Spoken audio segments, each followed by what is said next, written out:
একটা মানুষ 10 গুণ মিলাইই তো মানুষ হয়। আদম আলাইহিস সালামকে আল্লাহ বললেন, ওগো আদম, খবরদার তুমি ওই গাছটার নিকটবর্তী হবা না, ফল খাওয়া তো দূরের কথা, ওই গাছের কাছে যাবা না।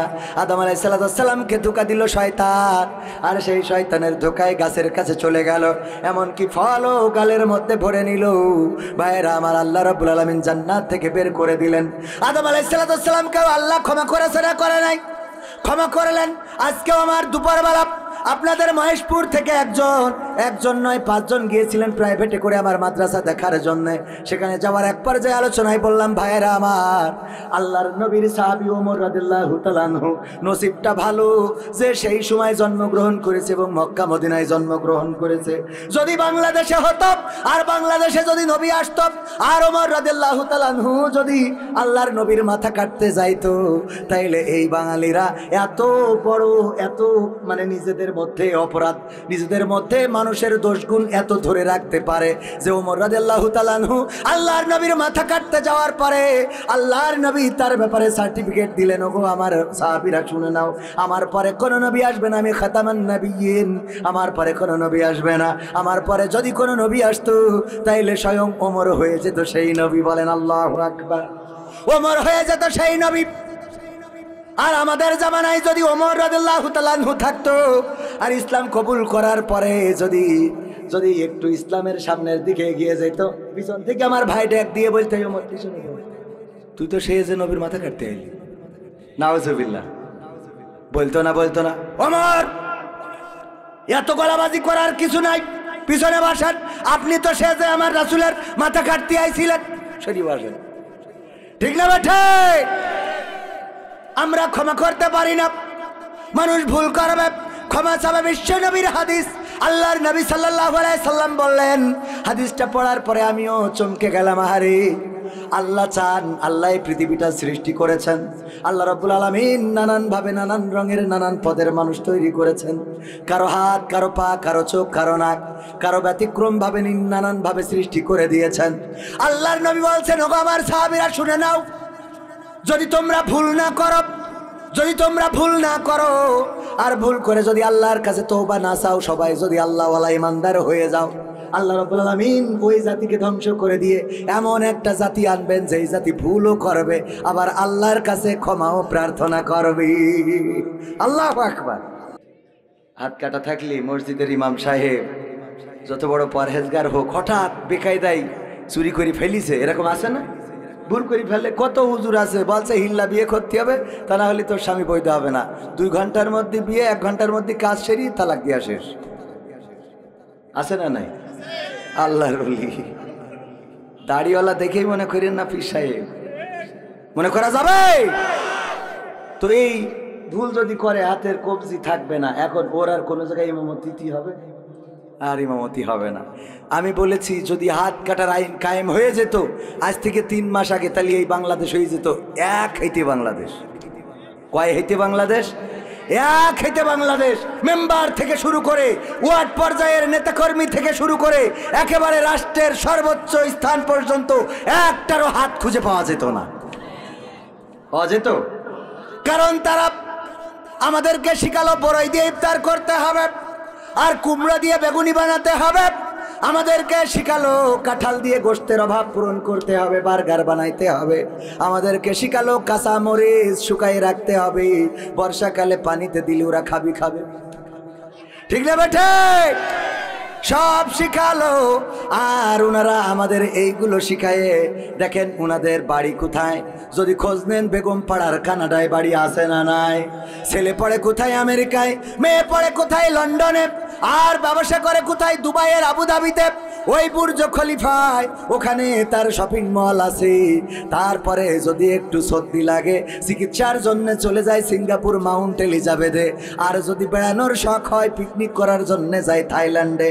আর আমাদের বলে আপনারা বড়ই দিয়ে ইফতার করবেন। ঠিক না বেঠে? আমরা বড়ই দিয়ে কেন ইফতার করব? এই দেশে এত উন্নয়ন, টানেল হলো, পদ্মা সেতু হলো, মেট্রো রেল হলো, ট্রেন হলো, বিমানবন্দর বেড়ে গেল, কত উন্নয়ন। আর এই উন্নয়নের মাঝে আমরা কেন বড়ই দিয়ে ইফতার করব? বুঝাও। কথা কয় না? এই দুর্নীতিবাজেরা বড়ই দিয়ে করতে বলেছে, এই জন্য খেজুরগুলো সব ওদের মধ্যে পড়ে। কথা কয় না? খেজুরগুলো সব খায়, আচ্ছা মতো খায়, নিজে খায়, শালিরে দেয়।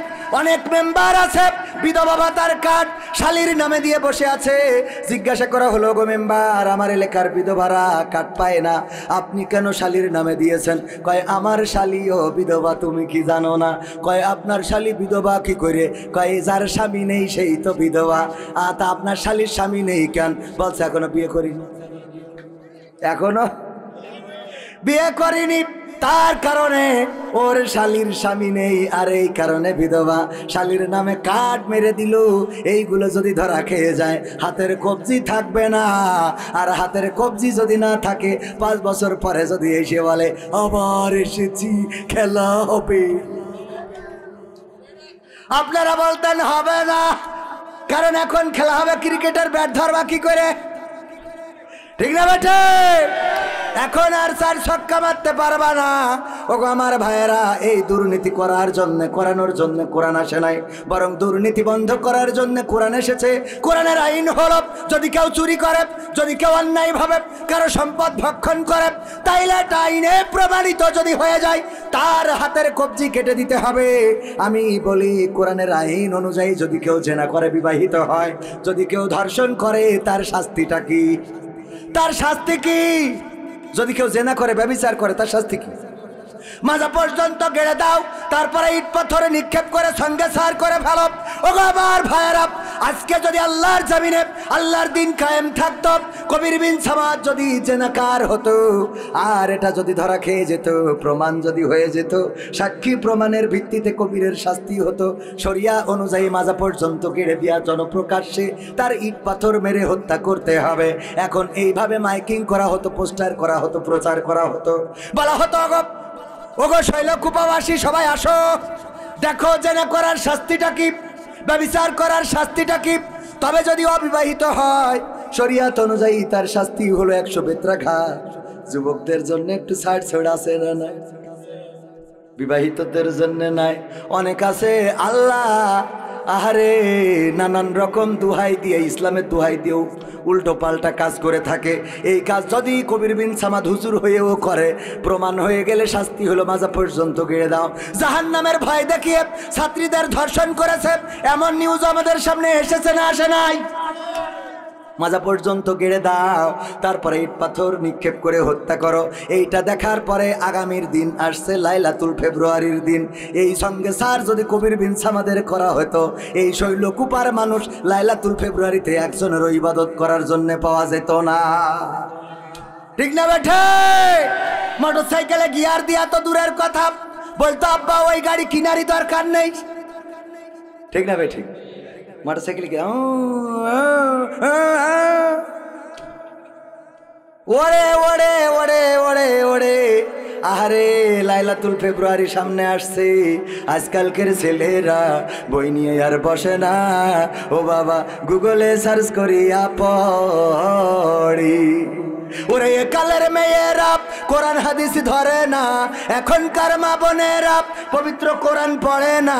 ও আল্লাহ, টিকটকে ভিডিও ওরা করে। আজকালকের ছেলেরা বই নিয়ে আর বসে না, মোবাইলে সার্চ করিয়া পড়ি। আগের সময় প্রেম করিলে মুরব্বীরা বলতো পাইছ কি, এখন বলে শখ করিয়া বাবু তুমি খাইছ কি। ঠিক না বেঠে? বাবু তুমি কি খেয়েছ? না এখনো খাইনি, কলা দিননি। আগের সময় প্রেম করিলে আমার মুরব্বীরা বলতো পাইছ কি, এখন বলে শখ করিয়া বাবু তুমি খাইছ কি। লজ্জা শরম নাই, আইলাম কোন জামানাই, লজ্জা শরম নাই, আইলাম কোন জামানাই, ভবিষ্যৎ দেখি অন্ধকারে। আজকালকের ছেলেরা বই নিয়ে আর বসে না, ও বাবা গুগলে সার্চ করিয়া পড়ি। নতুন করে হয়েছে চালু এখন আবার কোন ট্রেন্ড, পরিচয় করাই দেখি এই আমার গার্লফ্রেন্ড। আছে না নাই? নতুন করে হয়েছে চালু, এখন আবার কোন ট্রেন্ড পরিচয় করাই দেখি এই আমার বয়ফ্রেন্ড। শরমের মাথা খাইয়া গেছে ওরা পাগল হইয়া, শরমের মাথা খাইয়া গেছে ওরা পাগল হইয়া, ভবিষ্যৎ দেখি অন্ধকারে। আজকালকের ছেলেরা বই নিয়ে আর বসে না, ও বাবা গুগলে সার্চ করিয়া পড়ে। ওরে শৈল কুপার মা বোনেরা সবাই না, অনেকেই কোরআন হাদিস পড়ে না, ও আল্লাহ টিকটকে ভিডিও ওরা করে। কথা ঠিক না বেঠে? অনেকেই বলবেন হুজুর এই কথা আমাদের শোনার দরকার কি? অনেক মুরব্বী পার্সন আছে, আমি এটা শুনে লাভ কি? আমার মুরব্বীর নাতনি আছে, পুতনি আছে না নাই?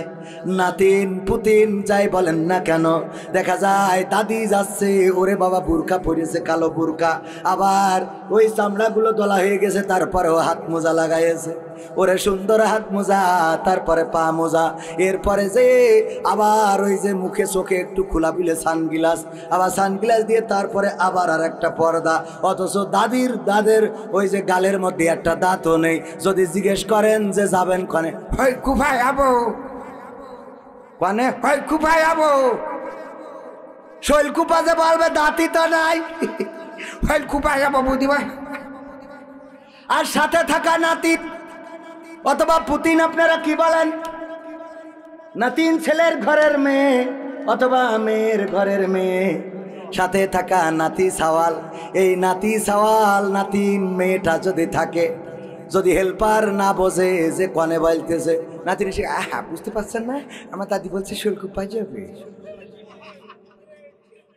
ঠিক না বেঠে? বসবে কি করে?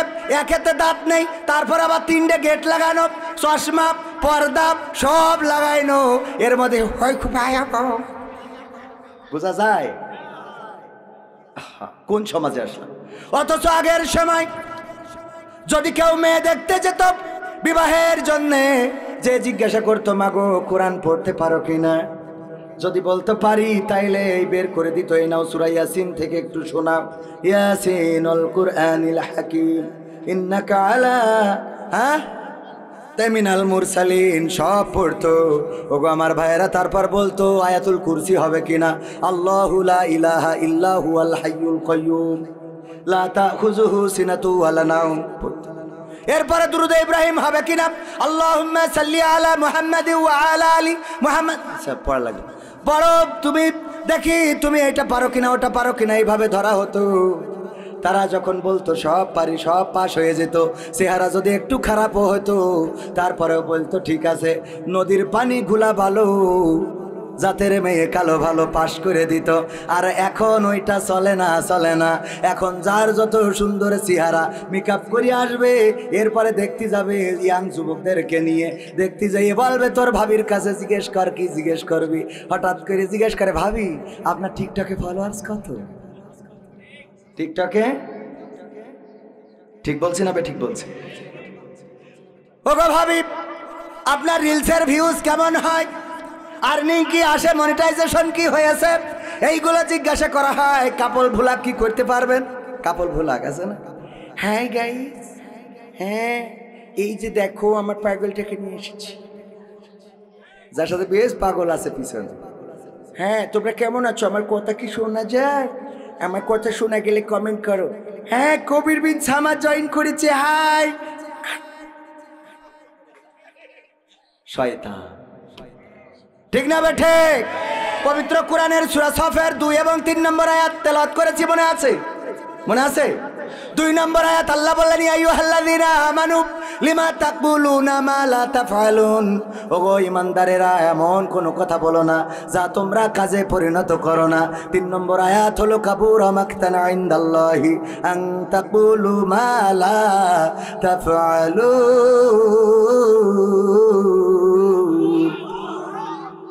সূরা সফ 2 এবং 3 নম্বর আয়াত আমাদের খুব দরকার। হুজুরের দরকার বেশি, তারপরে আপনাদের দরকার। আমরা মুখে যা বলি কাজে তা করার লোক কম না বেশি? মুখে কত কথা বলি, কাজে পরিণত করি না। এই সূরাটা নাজিল হয়েছিল মদিনায় আল্লাহর নবী সাল্লাল্লাহু আলাইহি সাল্লামের উপরে। এমন একটা সময় নাজিল হয়েছে যেই সময় উহুদের যুদ্ধ হয়েছিল। উহুদের যুদ্ধের পরবর্তী সময়ে সূরাটা নাজিল হয়েছে। প্রেক্ষাপট তেমনটাই বলে, কারণ আল্লাহর নবী যখন উহুদের যুদ্ধের জন্য সাহাবীদেরকে ডাক দিলেন, সাহাবীরা সবাই জড়ো হয়ে গেল, যুদ্ধের ময়দানে রওনা করলো। আব্দুল্লাহ বিন উবাই যে কাঠি করে নিয়ে 300 ওজন ফিরিয়ে নিয়ে চলে গিয়েছিল। আর তার প্রেক্ষাপট অনুযায়ী বুঝায় আল্লাহ ওই মানুষদেরকে ডেকে বললেন, ইয়া আইয়ুহাল্লাযীনা আমানু লিমা তাকুলুনা মা লা তাফআলুন। ওগো ঈমানদারেরা, তোমরা তো অভয় দিয়েছিলে রাসূলের সাথে থাকবে, রাসূলের সাথে যুদ্ধে লিপ্ত হবে, রাসূলের সাথে লড়াই করবে বিজয় না হওয়া পর্যন্ত, অথচ তোমরা কেমন করে আব্দুল্লাহ বিন উবাইয়ের কথা শুনে সেখান থেকে পিছু টান নিয়ে চলে আসলে। আল্লাহ রাব্বুল আলামিন যেন তাদেরকে এই কথাগুলো বললেন। এরপরে কি বললেন? কাবুরা মাকতানা ইনদাল্লাহি আন তাকুলু মা লা তাফআলুন। এটা আল্লাহর কাছে অত্যন্ত অপছন্দের, অত্যন্ত ঘৃণার যে তোমরা মুখে যা বলো কাজে তা পরিণত করো। এমন মানুষ আমাদের সমাজে আছে না নাই? বলে আল্লাহর পথে থাকবো আজীবন, নামাজের জন্য যদি হাত উঁচু করানো হয় নামাজ ছাড়বেন না। কয়জন হাত উঁচু করেন? সবাই হাত উঁচু করে আর ওয়াদা করে নামাজ ছেড়ে দেব না, নামাজ কাজা করব না। পরের দিন যখন মুয়াজ্জিন ফজরের আজান দেয় তখন আবার সিদ্ধান্ত নেই আজকে না কালকে পড়া ধর্ম। ঠিক না বে ঠিক? আজান দেওয়ার পরে আর মসজিদে নাই। কতবার ওয়াদা করলাম, কতবার হুজুরদের কাছে হাত উঁচু করে বললাম নামাজ ছাড়বো না, নামাজ ছাড়বো না, রোজা ছাড়বো না। কত কথা বলি, আমিও অনেক ওয়াজ করে যাই, দেখা যাচ্ছে আমার সাথে মিল নাই। আমার জন্যও এই আয়াতটা কার্যকরী। আমরা মুখে বলবো, কাজে পরিণত করব না। আমরা বলি গীবত করা যাবে না, আমরা বলি পরনিন্দা করা যাবে না, আমরা বলি পরচর্চা করা যাবে না, আমরা বলি অন্যের আড়ালে তার দোষ গুণ দোষ আলোচনা করা যাবে না। কিন্তু এই দোষ আলোচনা করার জন্য আমরা হুজুররা এতটাই এক্সপার্ট যে উঠে পরে আগে চলে কুপা কুপু। ঠিক না বে ঠিক? ওই হুজুর এই বলেছে, ওই দল এই বলেছে, এই দলের সাথে চলে না, ওইটা ইসলামী দল না, এইটা জায়েজ না, এইটা না জায়েজ, এইটা হারাম, এইটা হালাল, এইটা বৈধ, ওইটা অবৈধ, এইটা বলা যাবে, ওইটা বলা যাবে না। আছে না? মিজানুর রহমান আজহারি ভাই 5 বছর 6 বছর আগে কোন একটা কথা বলেছেন, স্লিপ অফ টাং করে বলে ফেলেছেন কাওবায় রাসূল সাল্লাল্লাহু আলাইহি সাল্লাম সম্বন্ধে। এই শব্দটা সম্মানের নয়, এই শব্দটা রাসূলের শানে উচ্চারণ করা বেয়াদবি, এটা ঠিক। কিন্তু এটা নিয়ে আলোচনা সমালোচনার ঝড় বয়ে গেল। তাকে তার মাথা এনে দিলে 10 লক্ষ টাকা দেওয়া হবে। কত ঘোষণা, অথচ 100টা কথার মধ্যে একটা স্লিপ অফ টাং, 99টা ভালো কথা। এই ভালো কথার জন্য তার 10টা টাকা পুরস্কার দেওয়ার মতো আল্লাহর বান্দা পাওয়া গেল না। কথা কি বুঝে আসছে? একটা মানুষ 10 গুণ মিলাইই তো মানুষ হয়। আদম আলাইহিস সালামকে আল্লাহ বললেন, ওগো আদম, খবরদার তুমি ওই গাছটার নিকটবর্তী হবা না, ফল খাওয়া তো দূরের কথা, ওই গাছের কাছে যাবা না। আদম আলাইহিস সালামকে ধোঁকা দিল শয়তান, আর সেই শয়তানের ধোঁকায় গাছের কাছে চলে গেল, এমনকি ফলও গালের মধ্যে ভরে নিল। ভাইরা আমার, আল্লাহ রাব্বুল আলামিন জান্নাত থেকে বের করে দিলেন। আদম আলাইহিস সালামকেও আল্লাহ ক্ষমা করেছে না করে নাই? ক্ষমা করলেন। আজকেও আমার দুপুরবেলা আপনাদের মহেশপুর থেকে একজন নয় 5 জন গিয়েছিলেন প্রাইভেটে করে আমার মাদ্রাসা দেখার জন্য। সেখানে যাওয়ার এক পর্যায়ে আলোচনায় বললাম, ভাইয়েরা আমার, আল্লাহর নবীর সাহাবী ওমর রাদিয়াল্লাহু তাআলা আনহু নসিবটা ভালো যে সেই সময় জন্মগ্রহণ করেছে এবং মক্কা মদিনায় জন্মগ্রহণ করেছে। যদি বাংলাদেশে হতো আর বাংলাদেশে যদি নবী আসতো আর ওমর রাদিয়াল্লাহু তাআলা আনহু যদি আল্লাহর নবীর মাথা কাটতে যাইতো, তাইলে এই বাঙালিরা এত বড়, এত মানে নিজেদের মধ্যে অপরাধ, নিজেদের মধ্যে মানুষের দোষগুণ এত ধরে রাখতে পারে যে ওমর রাদিয়াল্লাহু তাআলা আনহু আল্লাহর নবীর মাথা কাটতে যাওয়ার পরে আল্লাহর নবী তার ব্যাপারে সার্টিফিকেট দিলেন, ওগো আমার সাহাবীরা শুনে নাও, আমার পরে কোন নবী আসবে না, আমি খাতামান নবিয়্যিন, আমার পরে কোন নবী আসবে না। আমার পরে যদি কোন নবী আসতো তাইলে স্বয়ং ওমর হয়ে যেত সেই নবী। বলেন আল্লাহু আকবার। ওমর হয়ে যেত সেই নবী। আর আমাদের জামানায় যদি ওমর রাদিয়াল্লাহু তাআলা আনহু থাকতো আর ইসলাম কবুল করার পরে যদি একটু ইসলামের সামনের দিকে এগিয়ে যেত, পিছন থেকে আমার ভাই ডাক দিয়ে বলতে, ওমর পিছনে তুই তো সেই যে নবীর মাথা কাটতে এলি। নাউজুবিল্লাহ। বলতো না ওমর, এত গলাবাজি করার কিছু নাই, পিছনে বসেন, আপনি তো শেষে আমার রাসূলের মাথা কাটতে আইছিলেন, সরি বসেন। ঠিক না বেঠে?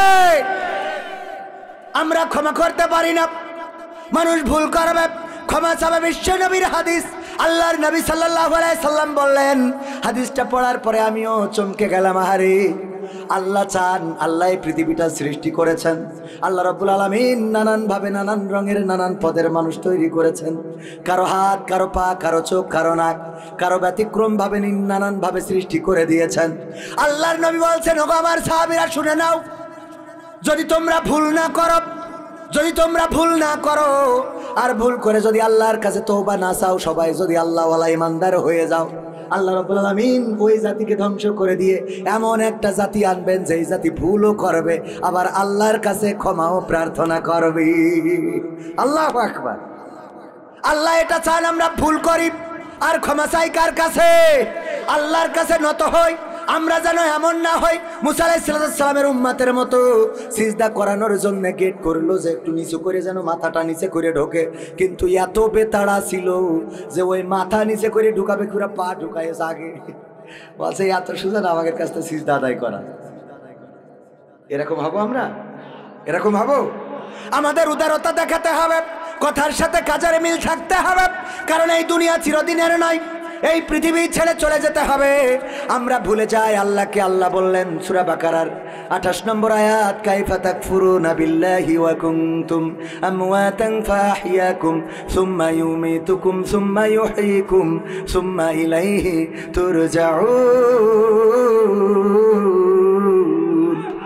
আমার আল্লাহ বললেন, ওগো আমার বান্দারা শোনো, কোন জিনিস তোমাদেরকে তোমাদের মহান রব থেকে ভুলিয়ে দিল, অথচ তোমরা ছিলে মৃত, তোমাদের কোনো জীবন ছিল না, আকার ছিল না, আকৃতি ছিল না। আমি আল্লাহ তোমাদের জীবন দিলাম, আকার দিলাম, আকৃতি দিলাম। এই পৃথিবীতে আল্লাহ চাইলে আমাদেরকে মানুষ না বানায় শিয়াল কুত্তা বানাইতে পারতো না।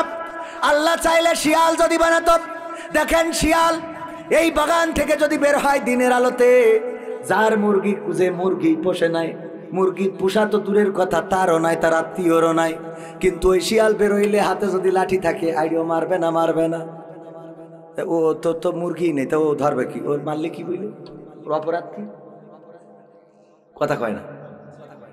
আবার দেখেন শিয়ালের আব্বা মা না হয় মুরগি চুরি করেছে, কিন্তু ছোট যে বাচ্চা ওরা তো করে নাই, এই বাচ্চাগুলো কোনোদিন দিনের আলোতে বের হয় না। আল্লাহ তাদের এমন একটা সফটওয়্যার দিয়ে দিয়েছে যে ওগো শিয়াল, তোমার কাজ হলো তুমি বনে থাকবা আর রাতের অন্ধকারে মুরগি খুঁজে বেড়াবা, দিনের বেলায় আমার মানুষদের অনিষ্ট করে বেড়াবা না। যেই সফটওয়্যার ভরে দিয়েছে কোনো শিয়াল মনে করে না। ছোট ছোট বাচ্চারা কোনোদিন বললো না, আব্বা চুরি করেছিস তো তুই, আমার অপরাধ কি? আওয়ামী লীগ তো তুমি করেছ, আমি তো শিবির। মানা হবে? মানবেন কেউ? না, মানা হবে না। দেখেন তার জন্য জঙ্গলটা সেট আপ করে দিয়েছে।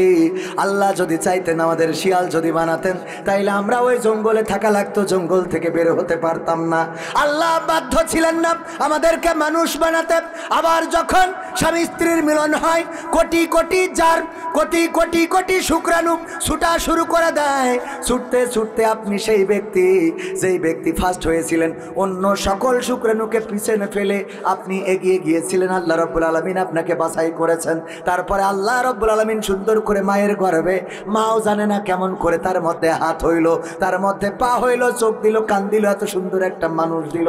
মাও জানে না কেমন করে, মা তো খাইলো ভাত, আর কি ভাত খাইলো, গোশ খাইলো, ডিম খাইলো, দুধ খাইলো, এর বাইরে আর কিছুই খাই নাই। তাই দিয়ে মানুষের মধ্যে আবার আল্লাহ একটা মানুষ বানালেন। তারপরে মা জননী প্রসব করলেন, সুন্দর ফুটফুটে একটা সন্তান আপনি পৃথিবীতে আসলেন। আপনি মা বলে ডাকতে পারেন না, বাবা বলে ডাকতে পারেন না, কান্না ছাড়া কোনো ভাষা নাই। মা জননী যখন আপনি চিৎকার করে কান্না শুরু করে দেন, মা বুঝতে পারে আমার সন্তানের ক্ষুধা লেগেছে, কলিজার টুকরা মা সব ফেলে রেখে চলে আসে। আহারে আমার মা কতবার বলেছেন, তুই তো আমার সেই শখের কবির, যখন তোরে আমি শুয়ায় রাখতাম, শুয়ায় রাখার পরে চারিপাশের পিপিলিকাগুলো টিপে টিপে মেরে ফেলতাম, যেন কোনো পিপিলিকা তোরে না কামড় দিতে পারে। ওগো আমার ভাইয়েরা, এত মায়া করে মহব্বত করে আপনাকে তিলে তিলে বড় করলো, তারপরে আপনি পূর্ণাঙ্গ বয়সে আসলেন, যৌবন পাইলেন, শক্তি পাইলেন, ভুলে গেলেন আল্লাহকে, ভুলে গেলেন মাকে, ভুলে গেলেন বাবাকে, ভুলে গেলেন আপনার দিন, ভুলে গেলেন কোরআন, ভুলে গেলেন হাদিস। বলেন দেখি, আল্লাহ রাব্বুল আলামিন এই জন্য দুঃখ করে বলেছেন সূরা বাকারার 28 নম্বর আয়াত, কাইফা তাকফুরুনা বিল্লাহি ওয়া কুনতুম আমওয়াতান ফাহিয়াকুম সুম্মা ইউমিতুকুম সুম্মা ইউহয়িকুম সুম্মা ইলাইহি তুরজাউন। ওগো আমার বান্দারা, কেমন করে তোমরা আমাকে অস্বীকার করো, কেমন করে অস্বীকার করো? তোমার চোখ যদি না দিতাম, তুমি ওই ঝিলেদার ব্রিজের উপরে থালা নিয়ে ভিক্ষা করে খাইতে, তোমার যদি পা না দিতাম, তাইলে তোমার ঘরে এমন একটা সুন্দরী স্ত্রী পাইতে না, তোমার যদি হাতটা না দিতাম, দুইটা হাত না দিলে তোমার দেখার মতো কোনো মানুষ থাকতো না, তোমার মা বাবাও হয়তো ফেলে দেওয়ার চেষ্টা করতো। আমি তোমার এত মায়া করে, এত যত্ন করে, এত আদর করে, এত সুন্দর করে বানাইলাম, আর তোমরা কেমন করে আমারে ভুলে গেলে? কোন জিনিস ভুলিয়ে দিল? এখন আমরা যদি আমাদের কাছে প্রশ্ন করি, কোন জিনিস আমাদেরকে আল্লাহ থেকে ভুলিয়েছে? বলেন কোন জিনিস? 1 নম্বর টাকা, 1 নম্বর কি? ঠিক না ঠিক? 1 নম্বর টাকা, 2 নম্বর কি? ক্ষমতা। 2 নম্বর কি? ক্ষমতা। চেয়ারের লড়াই, চেয়ারের বড়াই, চেয়ারের পাওয়ার, এইগুলো আল্লাহকে ভুলাইয়েছে। 3 নম্বর আমাদের নারী, কি সুন্দরী নারী। আহারে, কয় লাইলাতুল কদরের নামাজ পড়তে যাচ্ছি, সবে বরাতের নামাজ পড়তে যাচ্ছি, এই কারণে যেন আল্লাহ তোর নামটা আমার বরাতে লিখে দেয়। আরে আল্লাহ, আছে না নাই? ওগো আমার যুবকেরা, ওগো আমার ভাইয়েরা, যেখানেই যাই কিছু কাজ দিই, আপনাদেরকেও কাজ দিতে চাই, করতে রাজি আছেন? 1 নম্বর কাজ, ফকির দেখলে সালাম দিবেন। ফকির দেখলে কি করবো? দেন আপনারা? ফকির দেখলে সালাম দেন? হ্যাঁ, দোকানে এসে দাঁড়ালি তাকাই না, ভাই আসিছি দরজায়।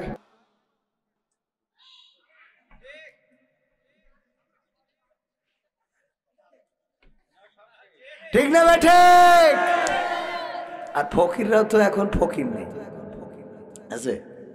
আমার বাড়ি গেটের সামনে এখনো সে ফকির ভিক্ষে করে। ও যদি আমার এই আওয়াজ দেখে, তাহলে হয়তো ভিক্ষে ছেড়ে দিতে পারে।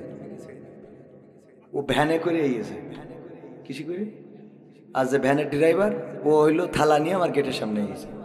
আমি বললাম যে, এই ড্রাইভার ভাই, আপনি এই যে ভ্যানে করে ফকির আনিছেন, এইটা না করে আপনি তো এই ভ্যান চালাই ফকির খাওয়াতে পারতেন। তা বলছে, হুজুর আপনি বুঝতে পারেননি কে? তা বলছে, আমি ফকির নিয়ে আসিনি, ফকির আমার এনেছে। ফকির আমার এনেছে কি করি? বলছে, ও ভ্যানও ফকিরির, ও মাইকও ফকিরির, কামলাও ফকিরির, আমিও ফকিরির। কেন? তা বলছে, আমার মাসে বেতন 10,000 টাকা, তাই আমি নিয়ে বেড়াই ওর ভ্যান, ওর মাইক, ওর থালা, ওর সব। আমি খালি ও ভ্যানে বসে থাকে চেয়ারম্যান, আর আমি যাই দিদি। আমি বলছি, মাইক রেকর্ডিং করা কেন? বলছে, অত বলি পারে কিনা? ও বলবেও না, অত বলি পারে কিনা। আর আমি নিজে এখনো ড্রাইভার রাখার টাকা হয়নি, নিজের গাড়ি নিজেই চালাই। কুষ্টিয়ায় আসিছি গত বছরের আগের বছর। বলছে, এই হুজুরের আগে নামাই দেন। তাই আমি বলছি, গাড়ি পার্কিং করবো কনে? বলছে, হুজুরের আগে নামান। বলছে, বাবা রে, গাড়িটা পার্কিং করিয়ে নি, গাড়ি পার্কিং করবো কোন জায়গায় সেটা একটু জায়গাটা দেখাই দেন। আপনি আমার কথা বলতে পারেন, হুজুর আমার আগে আপনি গাড়ি পার্কিং নিয়ে চেষ্টা করতেছেন। আমি হুজুর, আপনি মানে হুজুরেরই ড্রাইভার। আর আমাদের দেশে গাড়ি একখান কিনার আগে ড্রাইভার ঠিক করে। আরে ভাই, নিজের গাড়ি নিজে চালাইলে অসুবিধে কি? এত ভাবের কি আছে? কথা কয় না। গাড়ি কেনার আগে নিজেই ড্রাইভার। আরে বাবা, চেয়ারম্যান হলি, হ্যাঁ, ওই ড্রাইভারের ঠারে কেউ নি পিছন দিকে। হ্যাঁ, ঠিক না ভাই? ঠিক। নিজের গাড়ি নিজে চালাও। এর মধ্যে উন্নত দেশগুলোতে সব নিজের গাড়ি নিজে চালায়। প্রধানমন্ত্রী, মালয়েশিয়ার প্রধানমন্ত্রী নিজের গাড়ি নিজে চালাই, যে অফিস করে। আর আমরা একটা গাড়ি কিনলি, হ্যাঁ, ড্রাইভার সাহেব আসে, কয়দিন পরে দেখা যায় ড্রাইভার ওর বউ নিয়ে চলে গেল। ঠিক না ভাই? ঠিক। কারণ বউ চিন্তা করে তুই গাড়িটাও চালাতে পারিস না, তোর সাথে কি লাভ, তুই বউ চালাবে কি করে? ঠিক তো? তাহলে কাজ 1 নম্বর কি? ফকিরকে সালাম দিবেন। কি করবেন? ফকিরকে সালাম দিবেন। আর 2 নম্বর কাজ হলো, আল্লাহ রাব্বুল আলামিন বলেছেন সূরা আসরের মাধ্যমে, ওয়াল আসরি ইন্নাল ইনসানা লাফি খুসর ইল্লাল্লাযীনা আমানু ওয়া আমিলুস সলিহাত ওয়া তাওয়াসাউ বিল হাক্কি ওয়া তাওয়াসাউ বিস সবর। আল্লাহ বলছেন সময়ের কসম, সব মানুষ ক্ষতিগ্রস্তের মধ্যে। কসম কার? সময়ের। কসম কার? সময়ের কসম, মহাকালের কসম। সব মানুষ ক্ষতিগ্রস্তের মধ্যে, শুধুমাত্র 4টা শ্রেণী বাদে। কয়টা শ্রেণী? 4 শ্রেণীর কাজ যাদের মধ্যে আছে, এই শ্রেণীগুলোর, এই শ্রেণী পেশার মানুষ বাদে। তার মধ্যে 1 নম্বর হলো ঈমান। কার পরে? আল্লাহর পরে। 2 নম্বর কাজ হলো আমলে সলেহ। এই আমলে সলেহের একটা কথা এই বছর আমি একটু বলার চেষ্টা করতেছি। আমলে সলেহ করবেন কিভাবে? এই শীতের সময় অনেকের পায়ে জুতা নাই, ছোট বাচ্চা, শিশু, গরিব মানুষ ঠান্ডা পায়ে ঘুরে বেড়ায়। 1 জোড়া পঞ্চ কিনতে 50-100 টাকা লাগে। এটা কিনে দেওয়া যায় না? এটা কিন্তু আমলে সলেহ করা যাবে ইনশাআল্লাহ। এটা করবেন। এরপরে কি করবেন? বাজারে যদি যান, যদি দেখেন কোন দোকানদার 2টা পেঁপে নিয়ে বসে আছে, 1 তাড়া পুঁই শাক অথবা অল্প কিছু মেসরি, এই জাতীয় কিছু নিয়ে আসে, ওই দোকান থেকে ওই কাস্টমার, ওই দোকানদার থেকে তেমন কেউ কিছু নিতে চায় না। কারণ কি? ওর কাছে অল্প জিনিস রয়েছে। ওর বাড়িতে হয়তো একটা পেঁপে গাছ ছিল, পেঁপেগুলো বড় হওয়ার পরে বলল 2টা পেঁপে বাজারে নিয়ে যায়, যদি বিক্রি হয় কিছু বাজার করে নিয়ে আসবো। এই চিন্তা করে পেঁপেগুলো নিয়ে গিয়েছে বাজারে। নিয়ে যাওয়ার পরে আপনি দেখলেন এর কাছে মাত্র 2টা পেঁপে, এর কাছ থেকে কেনা যাবে না। অথবা দেখা গেল কোনো মা বোন একটা পুঁইশাকের বান দিয়েছে, পুঁইশাকের, আপনারা কি বলেন, বান? তো পুঁইশাকের বান দিয়েছে, কিছু পুঁইশাক কেটে দিয়ে বলল, ওগো আমার স্বামী, এইগুলো বাজারে নিয়ে যাও, বিক্রি করে যদি কিছু পয়সা হয় তোমার সন্তানের জন্য খাতা কিনতে হবে, পেন পেন্সিল কিনতে হবে, নতুন বছর এখনো এইগুলো কিনে দিতে পারলাম না, দেখো বিক্রি করে কিনে আনা যায় কিনা। ওই 2 তাড়া 3 তাড়া 5 তাড়া পুঁইশাক নিয়ে যে বসে থাকে, ওর কাছ থেকে তেমন আমরা কেউ কিনতে চায় না। আমরা যাই যেই দোকানে বেশি আছে সেই দোকানে। বলেন ঠিক না বেঠিক? যেই দোকানে বেশি সেই দোকানে। অথচ আপনি যদি এই দোকান যে 2টা 3টা তারা পুঁইশাক নিয়ে এসেছে, ওর পুঁইশাকগুলো দরকার নাও লাগে, তাও যদি কিনে নেন, ওর বাড়ি, ওর বাচ্চার জন্য কলমের টাকাটা হয়ে গেল, ওর বাচ্চার জন্য খাতার টাকাটা হয়ে গেল। হতে পারে হয়তো স্ত্রীর ব্লাউজ ছেঁড়া, হতে পারে একটা শাড়ি, বা মায়ের জন্য ওষুধ কিনতে হবে, টাকা নাই। মা বলতেছে, বাবা ওই পেঁপে গাছ থেকে 3টা পেঁপে পেড়ে নিয়ে যেয়ে বিক্রি করে আমার জন্য একটু দেখো ওষুধ কিনে আনা যায় কিনা। আপনি চিন্তা করলেন এর কাছ থেকে কিনবো না, মাত্র 3টা পেঁপে, অথচ এর মধ্যে তার মায়ের ওষুধ দোকান আছে। এই চোখটা দিয়ে দেখবেন, এই চোখ দিয়ে দেখে এই কাজগুলো করবেন। টাকা হয়েছে, ব্যাংকে রেখেছেন, লাভ নাই। কিছু কাজ যদি করতে পারেন, আল্লাহ রাব্বুল আলামিন আপনার উপরে খুশি হয়ে যাবেন। একজন মুসি জুতা খালি করে 50-30 টাকা, 20 টাকা, 50 টাকা। আমার লেখা গানের বই আছে, যারা নেবেন সংগ্রহ করতে পারেন, আমাদের ক্যামেরা এডিটর পার্সন আছে, ওনার কাছ থেকে সংগ্রহ করতে পারেন। ভাইয়েরা আমার, তো এই যে ছোট্ট ছোট্ট কাজগুলো নাজাতের ওসিলা হয়ে যেতে পারে। বলেন সুবহানাল্লাহ। শীতের সময় একটা কম্বল বেশি দাম না, একটা কম্বল যদি অসহায় মানুষকে দিতে পারেন, দেখবেন অনেক মানুষ আছে ঝিনাইদহ শহরে, উপরে শেখ হাসিনা, নিচেই খালেদা জিয়া নিয়ে শুয়ে আছে। বুঝেননি কি কন্ত? হ্যাঁ, ফেস্টুন, ব্যানার, শেখ হাসিনা উপরে, নিচেই খালেদা জিয়া। এই ব্যানার এনে একটা বিছাইছে, একটা গায়ে দিয়েছে, এই নিয়ে শুয়ে আছে। ঢাকা শহরে অ্যাভেলেবেল, ঢাকা শহরে অ্যাভেলেবেল এই কাজগুলো। ভাইরা আমার, ওদের যদি একটা কম্বল দিতে পারেন, দেখবেন কি খুশি। এই খুশি আপনি টাকাতে কিনতে পারবেন না। কবির বিন সামাদরে হাতির গোশতে ভাত খাওয়াইলে এত খুশি হবে, কারণ প্রতিদিনই তো খায়। আমাদের কাজ হলো আমরা গরিবদের বুঝি না। চায়ের দোকানে যাবেন, যে দোকানদার চা বানায় না, দোকানদার, আপনি গিয়েছেন 3 জন, দোকানদার আছে 1 জন, কয়জন? 3 জন গিয়েছেন, বলবেন ভাই 4টা চা বানান। কয়টা? 3টা বানানোর পরে দোকানদার বলবে, ভাই এই চাটা কার? বলবেন এই চাটা আপনার চা। দেখবেন ওই মানুষটার চোখে পানি চলে আসছে, খুশি হয়ে যাবে। এমন করে তো কেউ বলে না যে আমার জন্য চা। দোকানদার, হ্যাঁ আপনি বানিয়েছেন, বলা যায় না এটা? বলেন আপনারা, বলি আমরা? আরে এই ছোট ছোট কাজগুলো নাজাতের ওসিলা হবে, পরকালে আল্লাহ এটাই খুঁজবেন। আপনি আমল দিয়ে পার পাবেন না। আমার একজন বলছিল যে আপনি যে লোক দেখানো দান করেন, এই যে দান করেন, প্রশ্ন করেন, এগুলো তো সোয়াব হবে না। আমি কই এত সোয়াব কি করতাম? একবার সুবহানাল্লাহ বললে গোটা দুনিয়ার ফাঁকা জায়গার সমপরিমাণ সোয়াব আমল নামায় হয়ে যায়। তো সোয়াব তো দুনিয়া ভরে নিয়ে আসে। কথা কয় না, আমার কথা বোঝেননি মনে হয়। একবার সুবহানাল্লাহ বললে, বুখারী শরীফের হাদিস, দুনিয়ার যত খালি জায়গা আছে সমপরিমাণ সোয়াব আমল নামায় লেখা হয় না, হয় না? আল্লাহ রাসূলের কথা, এটা তো মিথ্যা হইতে পারে না। সুতরাং সোয়াব তো সুবহানাল্লাহ বললে কতবার দুনিয়া পরিমাণ সোয়াব আমল নামায় নিয়ে নিয়েছি। সোয়াব কত লাগবে, কত হইলে জান্নাতে যাওয়া যাবে? সোয়াব দিয়ে জান্নাতে যাওয়া যাবে না, আল্লাহর ক্ষমা যদি না থাকে। আল্লাহর ক্ষমা যদি না থাকে আপনি সোয়াব দিয়ে কি করবেন? আল্লাহ ওসিলা তালাশ করবেন। বান্দা, ইকরা কিতাবাকা কাফা বিনাফসিকা আল-ইয়াওমা আলাইকা হাসিবা। পড়ো তোমার কিতাব, তুমি পড়ে তোমার হিসাব করো, দেখি তোমার কিতাবে খুঁজে পাও কিনা কোনো ভালো কাজ আছে। আপনি দেখলেন আল্লাহ, আমি একদিন চায়ের দোকানে যে একজন গরিব মানুষ বসেছিল, চা কেনার টাকা নাই, তারে একটা ড্রাই কেক খাওয়াইছিলাম, এক প্যাকেট, এক কাপ চা খাওয়াইছিলাম। কারণ এমন একটা কিতাব যেখান থেকে ছোট ছোট কাজও বাদ পড়বে। ফামান ইয়ামাল মিসকালা যাররাতিন খায়রান ইয়ারা ওয়া মান ইয়ামাল মিসকালা যাররাতিন শাররান ইয়ারা। যাররা পরিমাণ ভালো কাজ সেটাও আল্লাহ দেখাবে, যাররা পরিমাণ খারাপ কাজ সেটাও আল্লাহ দেখাবেন। আপনি এক কাপ চা খাওয়াইছেন, এইটাও ভালো কাজ, যাররা পরিমাণ। আল্লাহ এই কাজটাইও যদি সন্তুষ্ট হয়, গোটা জিন্দেগির গুনাহ ক্ষমা করে দিবেন। বলেন সুবহানাল্লাহ।